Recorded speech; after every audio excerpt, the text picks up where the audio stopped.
Selamat sore Gus. Gus, Selamat sore. Oke. Kemarin kan kita ngobrolin artis mulu. Nah, saat ini juga yang lagi hype itu kan kasusnya Sambo, Gus. Oh iya. Gimana menurut pandangan Gus nih tentang kasusnya Sambo nih? Ya, kasusnya Sambo pertama kita harus mengikuti dan mematuhi, mentaati dan mendukung proses hukum yang sedang berjalan.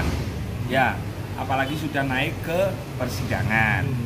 Nah, kita ikuti aja. Jika nanti ada hal-hal yang tidak sesuai dengan fakta-fakta hukum, maka kita kritisi kembali gitu. Mungkin ada teman-teman mungkin ada masukan atau pertanyaan. Jadi gini, kan dari kemarin di persidangan adalah narasinya itu masih seputar Ibu Putri dilecehkan tuh Gus. Itu seperti apa tuh Gus? Putri dilecehkan. Iya. Jadi begini, di agama kita aja orang menuduh zina itu saksinya kan harus lebih dari 1, 2, 3, 4. Apalagi berkaitan masalah pelecehan. Nah, pelecehan ini kalau saya melihat itu adalah untuk supaya masyarakat simpati sehingga ketika melakukan kesalahan itu bisa dibenarkan, istilahnya bisa dimaafkan. Oh ya mesti aja wong hanya ini dilecehkan. Tapi itu semua tidak ada. Saya yakin tidak ada pelecehan itu. Kenapa? Kita orang hukum, kita yang mengerti hukum, kita yang waras hukum. Maka ketika ada berita atau pengakuan dari orang yang pernah dilecehkan, maka harus ada bukti hukum, fakta hukum, contoh visum. Setelah visum dilaporkan di mana kejadian pelecehannya, kan begitu. Nah, kalau berdasarkan kemarin waktu awal-awal, saudara Sambo CS ini kan bikin skenario tuh bahwa pelecehan dilakukan di rumah dinas. Ya betul. Betul. Di rumah dinas sehingga karena ketahuan terjadilah tembak menembak. Dan itu dinyatakan gugur oleh tim dari Mabes itu. Itu artinya bahwa Sambo, Putri terus melaporkan kejadian pelecehan di Polres Jakarta Selatan, terus kemudian dicabut mungkin ya. Iya, dicabut. Itu maka gugur dengan sendirinya. Lawong pelecehannya itu akhir-akhir ini kan berpindah. Iya, berpindah. Di Magelang.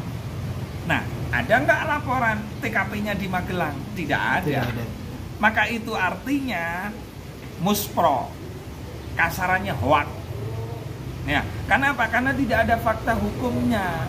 Harusnya kalau memang terjadi pelecehan misalnya di Magelang, ya laporkan ke Polres Magelang supaya ditindaklanjuti di sana, baru itu bisa menjadikan dasar dan ada keputusan gitu loh. Nah, jadi nggak gampang-gampang orang ngaku dilecehkan, terus itu menjadikan dasar jadi pertimbangan hakim, jadi pertimbangan jaksa. Ya tidak mungkin, jaksa kita juga tidak bodoh, hakim kita juga nggak bodoh-bodoh amat gitu loh.